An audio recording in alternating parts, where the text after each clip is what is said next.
The TARP paybacks have our next guest believing the time to get back into real estate is now. Jeff Taylor is the co-founder of Digital Risk, and he joins us. Why is it that you think that if you pay back the TARP, and the banks are indeed paying back the TARP, why is that good for housing? It's so many things in life, it's timing.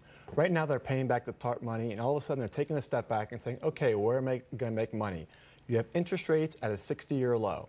You have an inventory that will come into the marketplace over the next 6 months of over 2.4 million houses from foreclosures.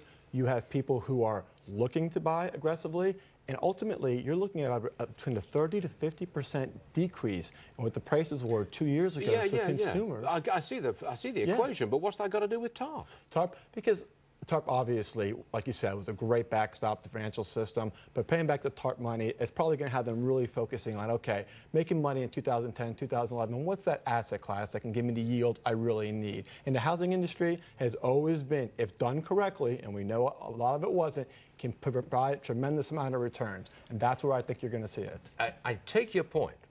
Interest rates very low, housing prices very, very low.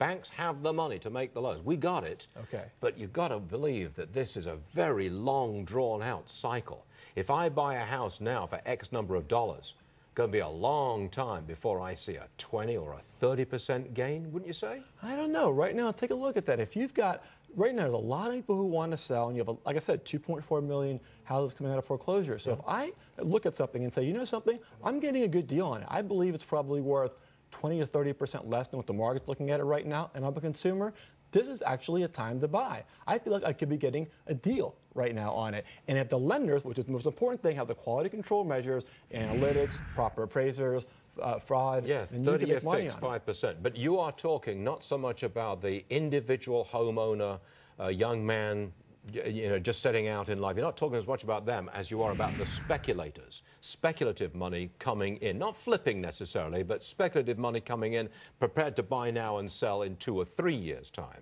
You know what, I'm actually speaking about the great article in the Post the other day. I talked about people in New York who've been in rent-controlled environments for like 10, 15 years, and all of a sudden they're looking at their own property saying, is this the time that maybe I should possibly look into buying my own apartments? That's a whole mindset's changing.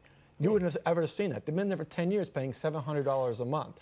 Now they're looking to buy. Well, you've laid the table. You've set out the equation. Is there any suggestion that it is happening, that buyers really are coming in strong into the market? I don't think so yet. I can tell you the banks are getting ready for it. I can tell you this. The banks are absolutely looking at the quality control measures and the lending practices they have to do to make sure that they're not risky loans, they're prudent loans. It's still going to be at least 20% down. You've got to prove your income, and you can't lie about it. Well, that's making a smart loan. Yes, but that's the kind of loan they're going to make. Those are the kind of loans, absolutely. Okay. Those are the types of loans that you have to make sure they perform over time, which brings confidence back to the housing market, securitization market, and we start to see a normal functioning. Let's see if you're right. Again. Only time will tell, as they say. Only time will tell. Jeff Taylor, thank you very much indeed. Thank you for having me.